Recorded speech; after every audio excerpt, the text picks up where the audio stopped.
Hi, this is Daniela Wolf with Bestie Life, the podcast, and this is your community to support you through the little and not so little events that make up your day-to-day life. From the I've got this moments to the I just can't moments. We are here to empower all women to find and develop the skills they need to find peace, balance, and the bliss in their busy. Through solo episodes as well as interviews with amazing women who share their journey and their story and how it works for you. I hope you find the inspirations to make you laugh, think, as well as maybe rethink what you thought you knew, and connect as we realize that we are all living similar ups and downs and don't have to do it alone. So excited for you to hear this episode, and thanks so much for joining me today. Hi, this is Daniela with Bestie Life, the podcast, and today I'm so excited to bring you Andrea Costrino of Andrea Costrino & Co. Photography. She is an award-winning luxury photographer specializing in contemporary portraits of women, as well as the co-author of Grit and Grace, which is why I'm so excited to speak with her today. In this book, she shares her burnout story. We are also fortunate enough to get to be recording live and in person. We are outside on mobile mics. So thank you so much, Andrea, for joining me today. Yeah, of course. I'm excited to be here. What a beautiful environment for us to have a podcast. Yeah. This is a bit of a breeze. It's so different, and so the recording might sound a little bit different today, but you know what? That's the beauty of it, because we don't always get to be in person. A lot of times it's all via Zoom. We're all like on our devices, and so just being in person makes it live, makes it real, and you might hear a squirrel, you might hear God knows what, but that's okay. A couple boats chugging by. It's all right. So even though I know we're going to talk about your burnout story, I know your photography business was part of that story. So can you share a little bit about your background and how it kind of all came together for you?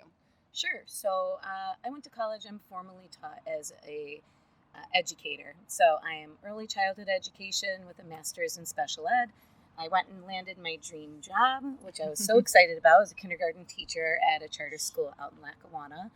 And through that journey, I had never really pushed into photography. I had always owned like a point and shoot camera. I'd never owned like a professional camera by any means. And when my husband and I were eloping in Italy, and we decided that we wanted to not hire a professional photographer to save some money, but to purchase a professional camera so that we could take some gorgeous photos on our own. That's smart. So it's very ironic now that I ended up being a professional photographer.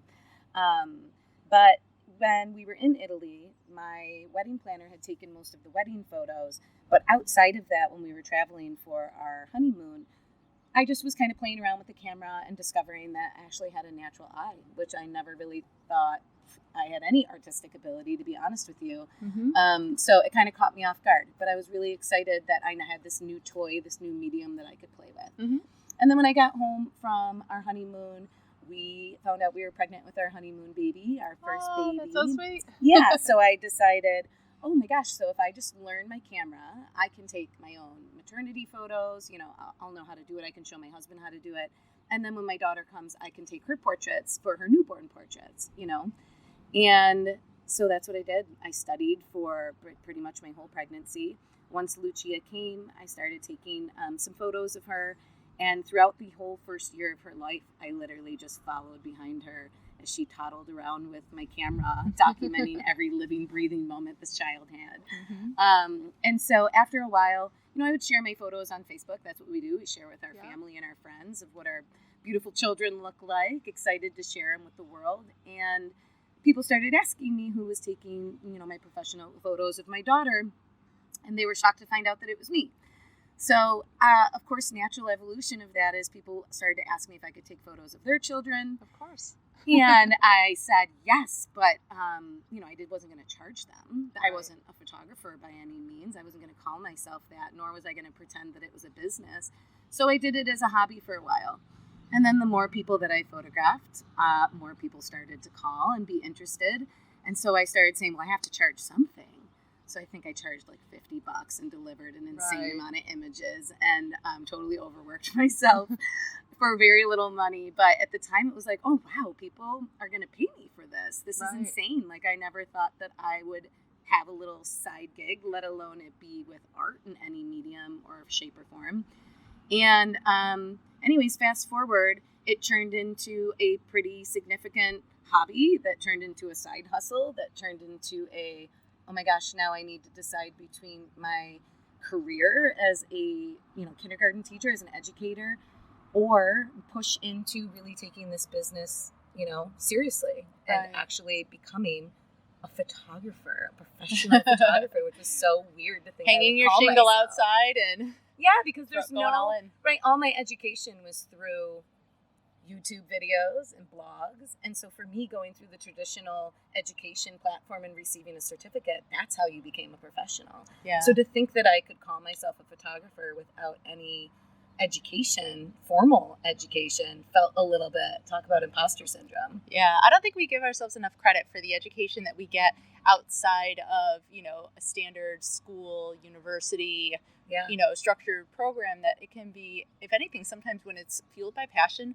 more intensive, more thorough in so many different ways, because we're diving in from a deeper place. But like you said, we get that imposter system because we don't think that, we have the same credibility because we don't have that piece of paper.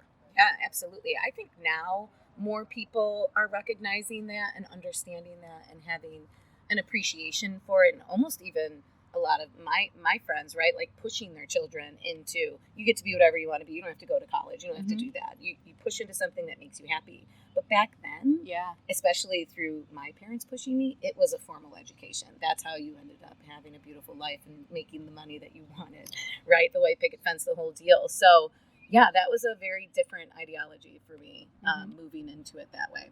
So anyways, it just became a business. I started shooting children's portraiture mostly. My specialization was newborn photography because that's what I had started with, of course. And then a friend of mine actually was doing the exact same thing as me, raising her daughter, taking photos of her, but she was living in Boston, and we had, reconnected. And through that, we decided, okay, let's try our hand at some weddings. You want to shoot them together? Yeah. And so that's what we did. And we shot weddings all along the East Coast. We traveled to Jamaica. I mean, we had a beautiful run at shooting some really gorgeous weddings, and also shooting our own portrait lines, right, in different cities. That's a lot of work, though, I'm sure. Oh, a ton of work. Mm-hmm. Yeah, absolutely. A lot of traveling, a lot of time away from the home, a lot of editing at night. And so, yeah, it was a lot of work. Yeah, and I know, and as we've talked, off camera, off mic, whatever, that's where I think a lot of our personal burnouts have come from, is following a passion to the point where it doesn't align with our values when it comes to how we want to spend our time, who we want to be around, and those kind of things. And I definitely admire the fact that you have taken a very intentional stance when it comes to setting some guidelines and some boundaries as to how you're going to work, what you're going to work on in order to maintain that. So I don't know if you can share a little bit more about that, because I think sometimes we put ourselves in these boxes and we don't know how to get out. And I think you definitely figured out how to get out of your own box and out of your own way to run your business and live in a way that feels most aligned to you.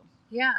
I mean, I guess before even getting into that, it's important to say that, once this business started to flourish, my friend actually moved home. And so now we were both out of the same city. We went under my business name, Vita Bella Photography, and we were shooting, 20, 25 weddings a year. We had about 150 to 200 portrait sessions a year.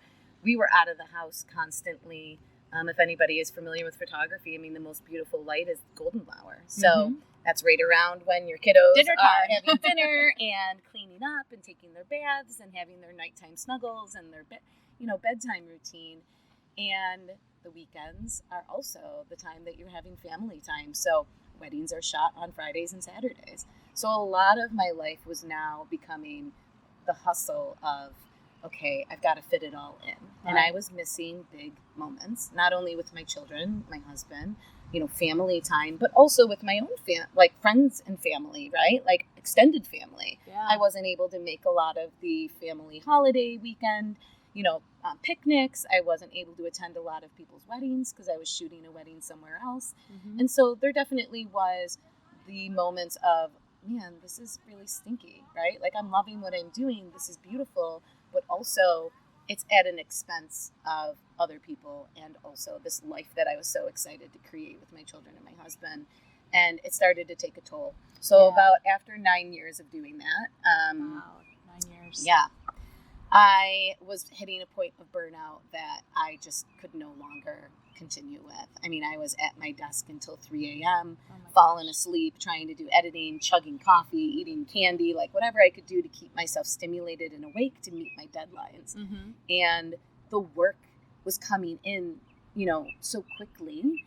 And at first it was like, I wore it as a badge of honor of like, oh, we're so busy. We are desired. Like people want us to be photographing them. Like that's why we're just so busy. We're highly regarded, right? Like that. It's a nice status. It's a value. Yeah, it felt nice. It definitely filled my cup of worthiness of what I was doing and giving myself like okay, you're really doing it. Like, look at you. You've got this career going. It's flourishing. This is wonderful. But also it had its expenses. Like it had its downside to it that was really hurting me really on the back end, mentally, physically, and then also with just the dynamics of my relationships. And so this is when I decided I could no longer do that anymore. I couldn't. I was losing my passion for photography after a while.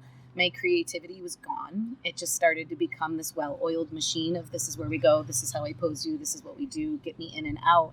And then, editing was becoming less of an excitement. Yeah. Like, I used to really enjoy the part of creating the second half of the photo through editing. And then at this point, it just became something I dreaded because I was exhausted. Mm-hmm.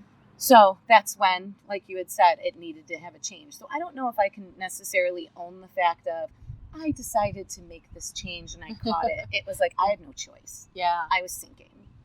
I was not going to survive this if I continued in this direction. Right. Something was going to have to give. And I think so many of the things you're talking about, even though for you it was photography, we could probably translate it to so many other areas of our life, even as moms, as, employees and things like that. When we put ourselves too much in at the deficit of, other areas of our life, it starts to take that toll. And sometimes we don't realize it until it's too late, and it sounds like you hit that point where you were so far deep in, you didn't have a choice. No. And I know for me as well, I didn't recognize until it was like I didn't have a choice. And that's part of why I love talking about this, is to help maybe other women find that moment for themselves before they don't have a choice, to make that choice ahead of time, to be able to see some of the flags, some of the patterns, like you talked about your loss of motivation, your loss of creativity, your loss of passion and interest in those things. And that can happen in things that we love, because we always assume burnout comes from a bad place. It can come from doing too much of something we love as well. Yeah, absolutely. I find it interesting now, right, following other photographers in the area, and I try to gently nudge in and say, hey, it sounds like this is becoming really overwhelming. I just want to give you some food for thought. I feel bad doing that in a lot of regards, but then because it's none of my business, really, at the end of the day, everybody has to experience it on their own. Had somebody said that to me, I probably, right in the beginning of the journey or the middle of the journey, been like, they're crazy. They don't understand. They just don't know what it's like to own a business. Right. Like, because you're defending it. You don't realize it's happening. And sometimes it's the adrenaline high of like, wow, everything's going really well. This is so exciting. But eventually it does peter out. It's not sustainable like that. Right. There is that small burst where you can do it. And maybe you're not recognizing it as much, but it will always catch up to you. I'm sure it's not an exact timeline for everybody, right? It's not the same amount of time. But for me, I was done after that. I didn't think that I was ever going to go back to photography again. Right. I had decided that, let's fall back on my education. I was an impactful teacher. I had a great rapport with my principal and vice principal.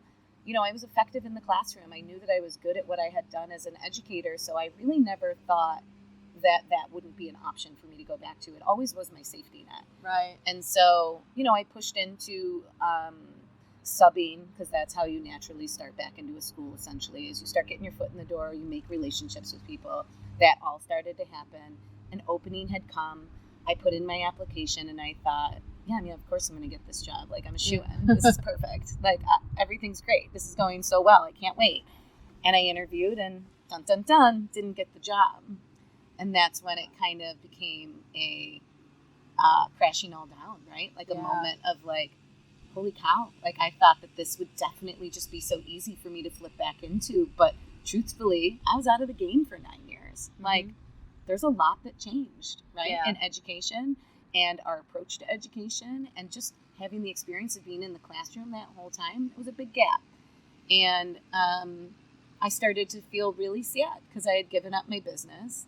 I had passed the business over to my business partner and said I was all hands off. Right. And now I didn't get the teaching job. So now I'm in a position of I have no job. Right. Starbucks was looking real good at that moment. Like, man, I always wanted to be a barista. Maybe I can go there and have a part-time job. That'd be fun. And a job that you can leave at the end of the day. Yeah, and get a paycheck, say goodbye to everybody. I think we've all had that fantasy. That and winning $50 million. Absolutely. Yeah, that would have been nice. That would have been a good little push, right? To win some money at that time so I could have time to think and not feel so stressed out about what I was going to do now to add income to my family. Right. So what were some of the next steps then? Because I think we all hit that point and then we're paralyzed a little bit, or we could be. Yeah. What were some of those next steps for you? How did you help bring yourself out of it and start taking care of yourself? I had massive support, right? So I was hitting a point of just, I didn't know what to do with myself. I felt really lost. I wasn't sure what my next step was going to be. Out of need of income, I did start taking on family sessions again, and begrudgingly, really. Like, I feel terrible. I love my families, everybody who supported me, everybody who wanted to be a part of me, photographing them, that experience, I am so grateful for. But truthfully, in my heart, intuitively, that is not what I wanted. That's not what I wanted at the time. I was back out of the house again, not being with my children. I was right back where I was, hustling and trying to now have a business that wasn't even an established business anymore. I'm just kind of doing it willy-nilly. So through that, I started going online, right? And just like what you do, you doom scroll when you're like in not a great place and you're kind of trying to figure out what the heck you're going to do and not really think about it at the same time. And I had come across an old friend who I had graduated with, and she was talking about, business and prioritizing, and essentially she was speaking to me. Like, I felt like that was so directly towards me at the moment. Like, holy cow, I gotta reach out to her. I gotta have a conversation with her because there's something here. Yeah. Maybe she has a really great business coach I could get in touch with. So I reached out and said, hey, who's your business coach? And she's like, I'm a business coach. I'm like, I didn't know that. We had lost touch for so long, right? And so she said, what do you need help with? And so I started to explain to her my situation, and we started working hand in hand with, what do you want to do? What is your schedule going to look like? If you could make the perfect scenario, what would it be for you? Right. And we started really fantasizing and leaning into that. But of course, I'm looking at it like, there's no way this can work. How would this work? I can't work less than what I was and make more. How does that even make sense? But through the guidance of her, we really did discover and build a plan that made a ton of sense for me and my family. So we went to a family first schedule. That was the first thing. Prioritize my family. Absolutely. So what are my values? My values are, I want to be home with my children at night. That is a non-negotiable. I put my kids to sleep at night. I am not going to be missing those moments. What else are my non-negotiables are, I don't do anything on the weekends anymore. I'm with my family. That's my priority. These times are fleeting. I'm not willing to give that up anymore to go shoot a wedding. Yes, that money was beautiful for it, but it wasn't worth it to not be able to experience life with my kids and my husband. Right. Somebody's t-ball game, lacrosse, whatever. Yep. Yeah, they were starting to really push into sports and stuff too in the evening. So I didn't want to miss anything anymore. So I said, that is my non-negotiable. I want to put my kids on the bus in the morning. I want to get them off in the afternoon. So what does that leave me? 8:30 to 3? Like, how does that even possible?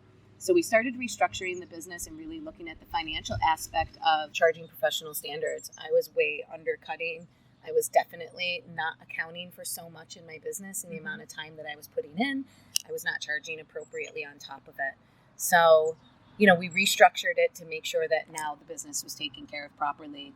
We also had looked at the calendar and said, where's my energy? How much creative time do I actually have that I can give everything that I have to a client? So we decided, 2 days a week was going to be the max that I would shoot. And the other days, right, Monday through, I needed a day where I could run my errands and actually run my life. Right. Because I needed a day to get groceries and clean the house and do the laundry.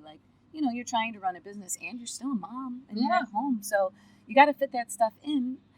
And the last piece of it was, what days was I going to be doing where I'm working inside my workflow, the editing part of it, the responding to emails, the reaching out to clients. And so once we restructured all of that, We also started to decide, where is it that I want to push into?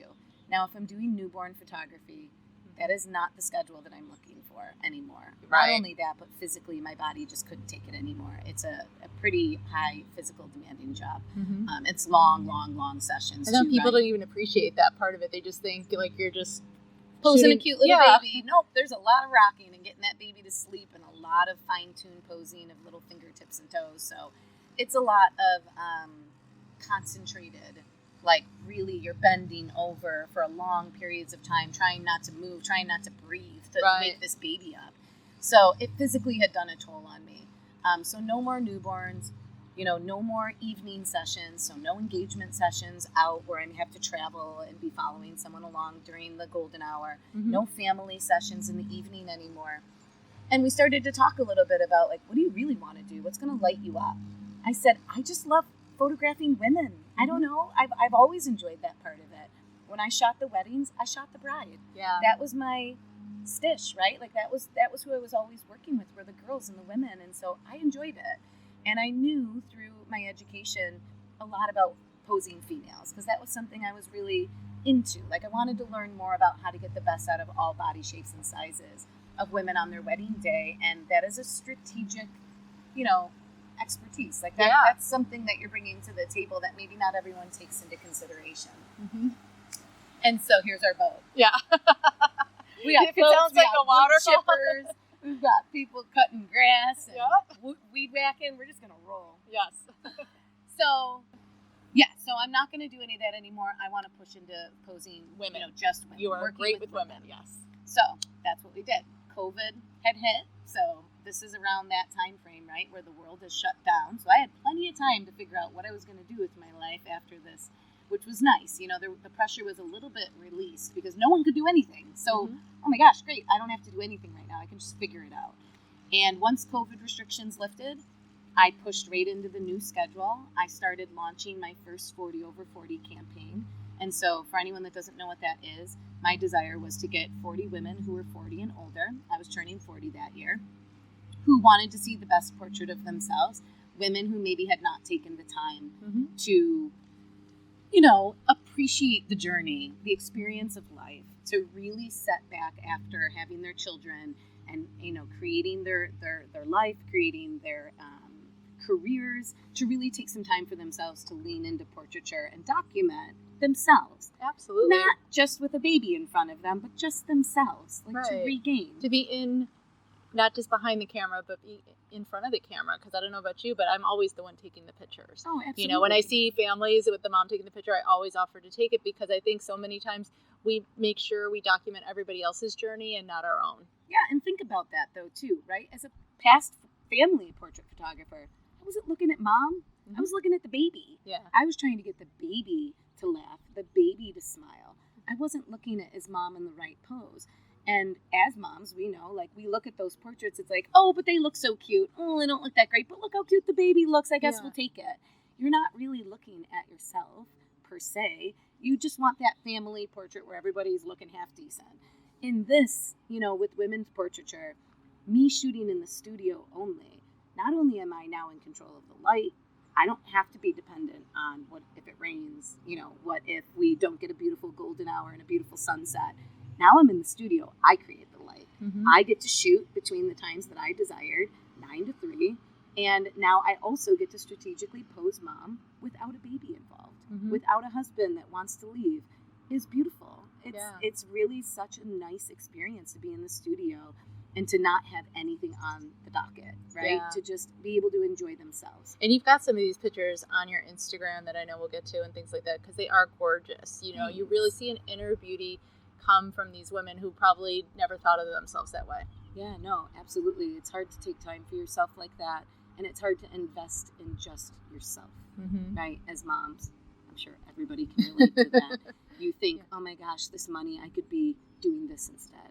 I should be buying my kid this. I could put them in this sport. And yes, of course, but if you're not filling your cup and you're not feeling good, you're no good anyways to anybody. Preach it. Yeah. Right? Because I think That's the thing. We have to be willing to invest in ourselves, whether it's in a portrait, whether it's in a trainer, whether it's in a coach, whether it's in whoever's going to help fill that area for ourselves and bring back that confidence, bring back that self-love, that self-esteem, so that we are just as important as everybody else. Yeah, absolutely. And I can see, right? So I guess I'll back up to the 40 over 40, and then I'll explain to you what I saw in these women that I really did not expect to see. So I started the 40 over 40. I was able to get 40 women within weeks, right? Of just, okay, all these women are so excited to be a part of this campaign with me. This is really exciting. No one in the area had done it yet. This was a new concept for people. We were coming fresh out of COVID. So everyone's like, yes, please, anything. I would love to do something for myself, right? We all had our epiphanies during that time. And the ladies came in. They get professional hair and makeup done. I have a hair and makeup artist there ready for them. We do a style and concept consultation where they're able to plan the outfits that they would like, how they want to be photographed, what they want to feel when they're looking at their images. You know, we go through the whole process. It's definitely a full experience. And then the ladies come in and we are having a blast. We're playing music. We've got a fan going. It's a real Beyonce moment. And I'm posing them. I'm guiding them step by step through how to get the best photos for themselves. And I'm evoking emotion. I'm not just expecting you to know what to do. No one is a professional model here, right? We don't know. I don't know. Even now, when I go to a photo shoot, I have to have someone direct me. It's hard to see yourself. Right. So you do need someone guiding you. And so I'm guiding the ladies through, and then they come back and they look at their beautiful portraits and they decide what images they just can't live without and what they want to walk away with. It was a really cool concept, really beautiful project. And what I thought I was doing was, you know, I can deliver beautiful images. I have that experience right behind me. I have the ability to do so. I now have this beautiful lighting techniques that I'm learning and the posing. I just thought that was it. Like, you got a beautiful image. Yay, like, we did it. No, the women were coming back and saying things like, this changed things for me. Like, this day in the studio made me reevaluate so much and made me feel so confident and really lifted my self-esteem. And it made me go back into my home and just view things differently. And it made me now think that I can take on things that I maybe was scared of doing because now I got out of my comfort zone. And the ripple effect that these women started speaking of was like, what? That was not what I thought was going to happen, right? I did not anticipate that part of it. And so the more women that continued to say that, it was like, holy cow, this is so much more than taking a picture.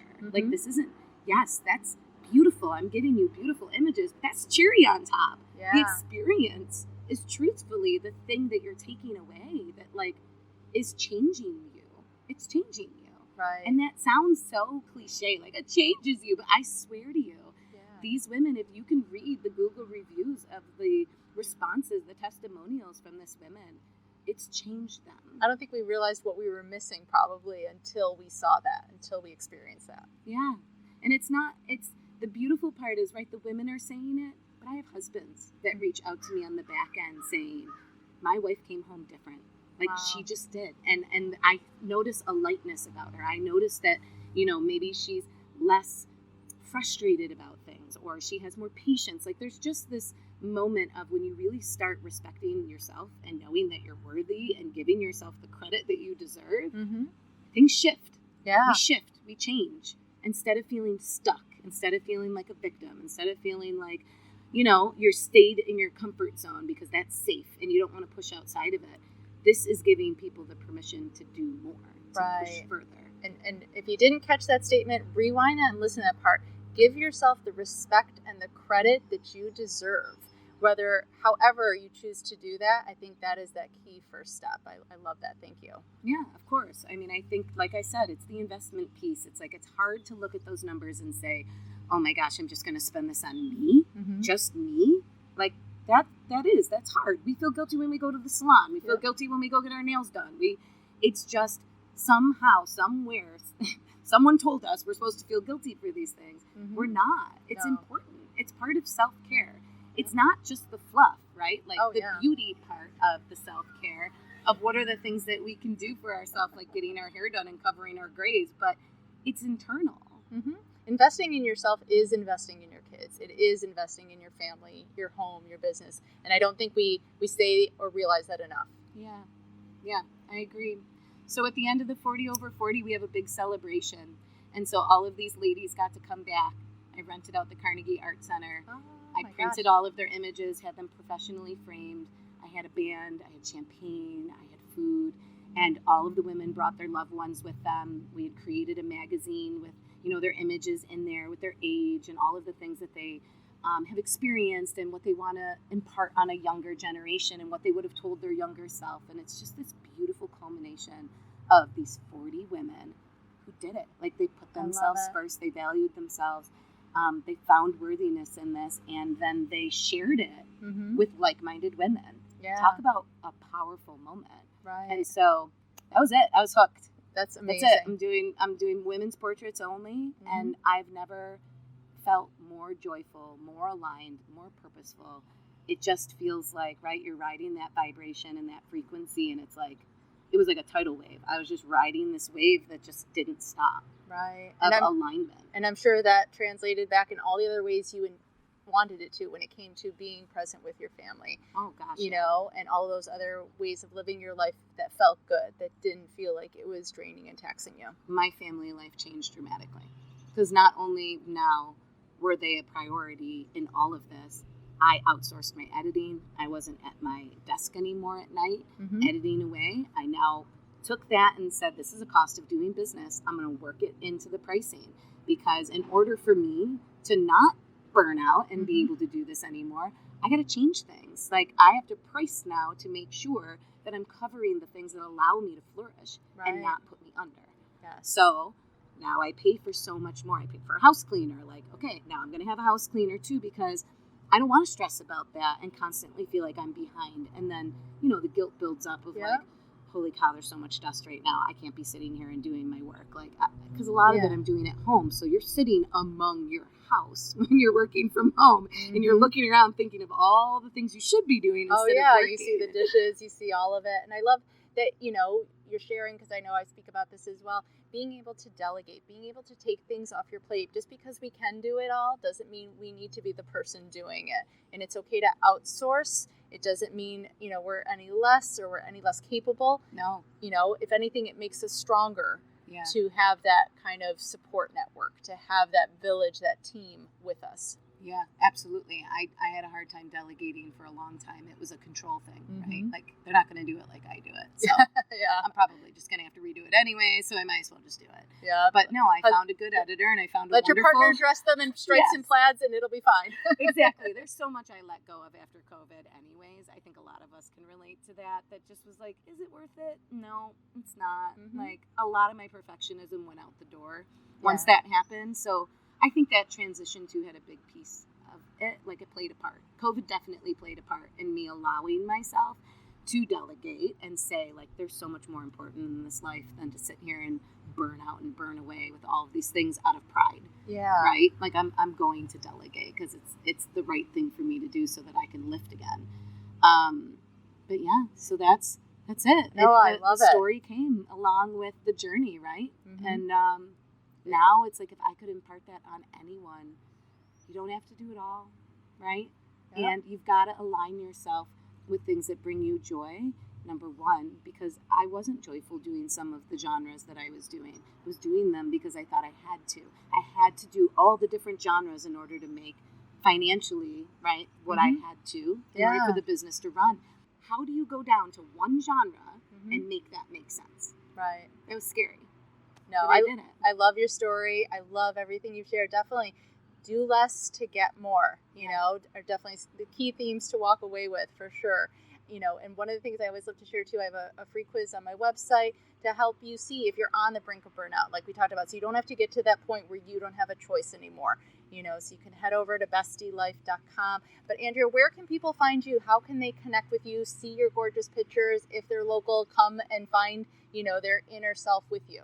Yeah, Where are you? I am on Instagram under Andrea Costrino Co. That is my business page, and you'll be able to see all updated work there as they're coming in, and follow me on my stories of the behind the scenes of the ladies having their experience in the studio, which is fun. Mm-hmm. And then you can find me on Facebook under Andrea Costrino & Co. Right. Portrait Photography. That's my business page. I also accept people on my personal page, just Andrea Costrino, right? Because a lot of people, I am my brand, so I don't mind people following me personally as well. And your whole story is also in the book Grit and Grace, right? Yes, and then they can also purchase Grit and Grace on Amazon. I have a link on my website, actually, andreacostrino.com, and you can grab Grit and Grace there as well. Awesome. And so that book essentially is this story, right? So it's 12 women who've gone through something hard in life, their grit, and then pushed through into their grace so that they could, live their best lives, like the struggle in it all. And a lot of the women have the burnout story, right? Like this is the common theme. Mine just happens to be with photography and family. But a lot of the other ladies' stories, it's inspiring. It's nice. It's women all over the world. This is not just in my community. Two of the ladies, including my business coach, Sandra Hasley, she was one of the main writers, right? She was the author that got us all together originally. Okay. And it's a lot of her clientele. So great. It's women all over the place. California, Germany, Puerto Rico, Israel, everywhere. And that's the thing. Unfortunately, this is a universal thing that we need to all be working collectively to solve. So definitely all these links will be live in the show notes below so that you can find Andrea. And thank you so much, Andrea, for joining me today. Yeah, thanks. Thanks so much again for joining me today. I hope you enjoyed this episode. Please let me know any questions or comments that you have. Also, if you can please leave an Apple 5-star review so that this episode can be shared with more women. There's 2 quotes that I love. Alone we may be strong, but together we are stronger. As well as when women support each other, incredible things happen. So let's be stronger and incredible together, as well as maybe just have some fun along the way. Thanks so much and talk to you soon. Bye.